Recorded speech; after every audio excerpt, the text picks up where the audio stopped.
इसलिए इनका बिस्तर भी उठा ले जाओ, वहीं शमशान भूमि पर जला देना।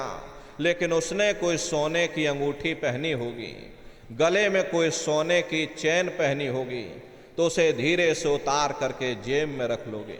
बस वही एक अशुद्ध नहीं होगा और बाकी सब अशुद्ध हो जाएगा।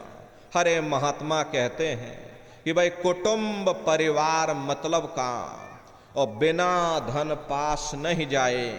ये रिश्ते नातेदार, ये कुटुंब परिवार वाले, ये सब स्वार्थ के संगी साथी हैं।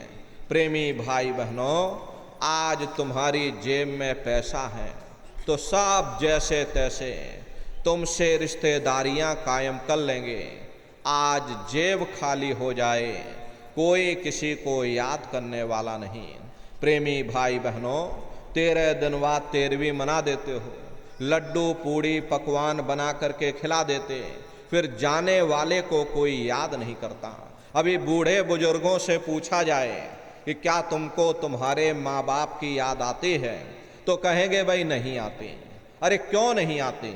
तुम्हारे माँ बाप थे, तुमको पाला पोसा बड़ा किया, खुद बेचारे भूखे रहे होंगे, तुम्हारा पेट पाला होगा, तुमको तुम्हारे माँ बाप की याद क्यों नहीं आती?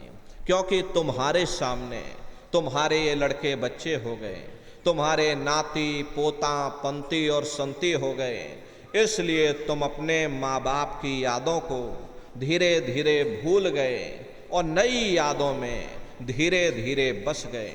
ऐसे ही प्रेमी भाई बहनों, एक दिन सब तुमको भी भूल जाएंगे, कोई किसी को याद करने वाला नहीं।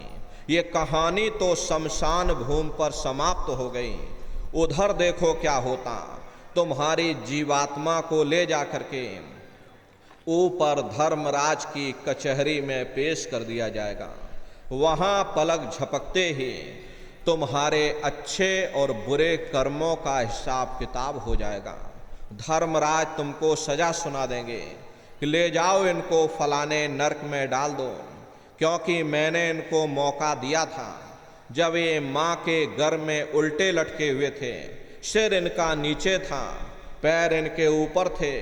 उस समय इन्होंने मुझसे प्रार्थना की थी कि हे मालिक, मुझे एक बार मौका दे दो, मुझे एक बार ये मनुष्य शरीर दे दो, हम भजन करेंगे, भक्ति करेंगे, हम अपनी जीवात्मा का कल्याण करेंगे।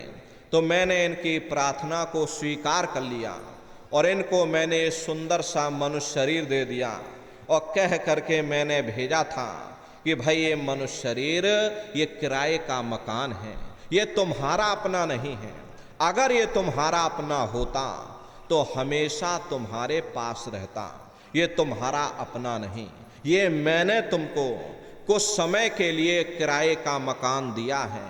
हाँ, तुम अपनी जीवात्मा को मेरे किराए के मकान में बैठा करके और मालिक की भक्ति करके अपनी जीवात्मा का कल्याण करा लेना। मैंने कुछ समय के लिए तुम सबको ये किराए का मकान दिया है।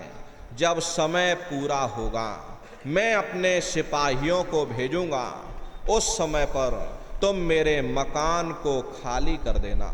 लेकिन इतना ध्यान रखना कि जैसा साफ सुथरा मैंने तुमको ये किराए का मकान दिया, वैसा ही साफ सुथरा तुम मुझको वापस लौटाना।